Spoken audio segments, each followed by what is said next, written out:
भारत में जब पेट्रोल की कीमत इस साल बढ़नी शुरू हुई तो लोग नेपाल जाकर अपनी गाड़ी का टंकी फुल करवा रहे थे। इसी साल फरवरी में नेपाल में पेट्रोल 46 रुपए प्रति लीटर के करीब मिल रहा था।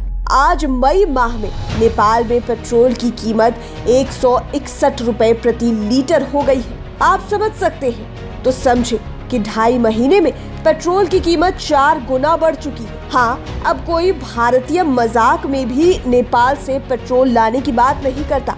ऐसा हुआ क्यों? ऐसा इसलिए हुआ क्योंकि नेपाल की अर्थव्यवस्था प्रायः ध्वस्त हो चुकी है। जैसे श्रीलंका की इकोनॉमी तबाह हो गई, कुछ वैसा ही हाल नेपाल का हो चला है। नेपाल का विदेशी मुद्रा कोष बहुत कम बचा है, यह लगभग 900 करोड़ डॉलर ही रह गया है। नेपाल का मार्केट संकुचित हो गया है, निर्यात हो नहीं रहा है, आयात बढ़ गया है। आयात निर्यात के बीच का संतुलन बुरी तरह ध्वस्त हो गया है। इसका असर सीधे सीधे बाजार पर पड़ रहा है। नेपाल के इस संकट का असर बिहार के कुछ जिलों में भी पड़ रहा है।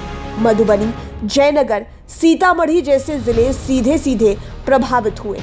नेपाली जनता इन्हीं जिलों में खरीदारी के लिए आ रही है। परोक्ष रूप से देखें तो सबसे ज्यादा असर मुजफ्फरपुर पर पड़ा है। मुजफ्फरपुर में करीब 25 ऐसी फैक्ट्रियां हैं जो स्नैक्स बनाती हैं और उन्हें नेपाल भेजती है। नेपाल सरकार ने अगले 2 माह तक के लिए स्नैक्स आदि पर प्रतिबंध लगा दिया है। इससे मुजफ्फरपुर में जो स्नैक्स प्रोडक्शन होता था उस पर गहरा असर पड़ा है। मीडिया रिपोर्ट्स में कहा जा रहा है कि अब बिहार से नेपाली जनता सामान लेकर जाएगी, अर्थात जो चीजें नेपाल में प्रतिबंधित है वो बिहार से नेपाल जाएंगी। तस्करी हो। अगर स्नैक्स, विदेशी मदिरा पर नेपाल सरकार ने प्रतिबंध लगा रखा है तो अब वो तस्करों के माध्यम से नेपाल जाएंगी। इसका प्रतिकूल असर पड़ेगा।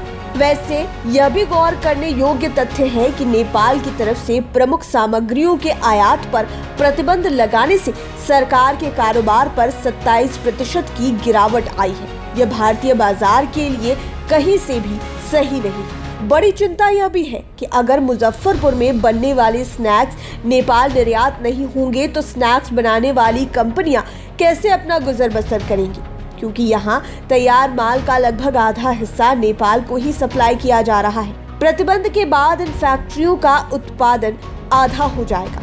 कर्मचारियों की छटनी करनी पड़ेगी 100 अलग, यानी बेरोजगारी का एक नया अध्याय बिहार में भी शुरू हो जाएगा। कुल मिलाकर चीन की कर्ज नीति में फंसकर नेपाली राष्ट्र बैंक की सलाह न मानकर जिस आर्थिक भंवर में नेपाल फंस चुका है उसका असर बिहार के 7 जिलों पर भी पड़ रहा है। ये तो सीमावर्ती जिले हैं जिनका नेपाल से रोटी बेटी का संबंध है। जब तक नेपाल कष्ट में रहेगा बिहार के इन जिलों में भी दिक्कतें बढ़ेंगी ही।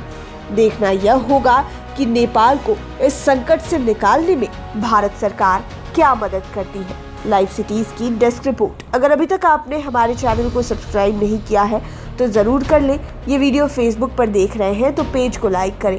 आप हमें ट्विटर पर भी फॉलो कर सकते हैं। धन्यवाद।